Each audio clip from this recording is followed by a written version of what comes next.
Je pense que ce débat peut être l'occasion de sortir de l'obscurantisme fiscal dans lequel on a plongé les contribuables depuis plusieurs années, d'expliquer clairement qui paie quoi. Je vous donne un exemple. Dans le débat public, on entend tous les jours un Français sur deux ne paie pas l'impôt sur le revenu. Oui, parce qu'on a une vision très restrictive de l'impôt sur le revenu. Mais ce qu'on oublie de dire, c'est que la CSG, la contribution sociale généralisée, c'est le premier impôt sur le revenu de France. Certes, il ne s'appelle pas impôt sur le revenu, parce que en France, justement, pour noyer en fait tous les prélèvements qui ont été créés, on a pris d'autres dénominations. Mais contribution, c'est un synonyme d'impôt.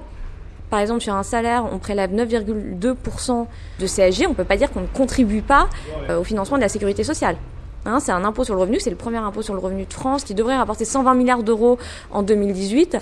Quand vous comparez avec l'impôt sur le revenu progressif qui est seulement de 70 milliards d'euros, vous voyez bien qu'on a une vision complètement biaisée de l'impôt sur le revenu. En fait, on devrait parler des impôts sur le revenu. CSG, CRDS, c'est quasiment 1/10 des revenus. Donc moi, je trouve ça extrêmement choquant de laisser penser que les Français ne contribuent pas à l'impôt. Quelqu'un qui est au chômage, un retraité, tout le monde paie de l'impôt sur le revenu. Mais sans le savoir. C'est ça qui est complètement fou. Et c'est une volonté technocratique, là, pour le coup, de dissimuler, en fait, cette charge d'impôt. Regardez, la CSG, elle a été votée initialement en 1991 par Rocard au taux de 1,1%. Donc là, on pouvait dire que c'était un petit peu indolore. Sauf que maintenant, c'est 9,2%. Le taux a été multiplié par 8.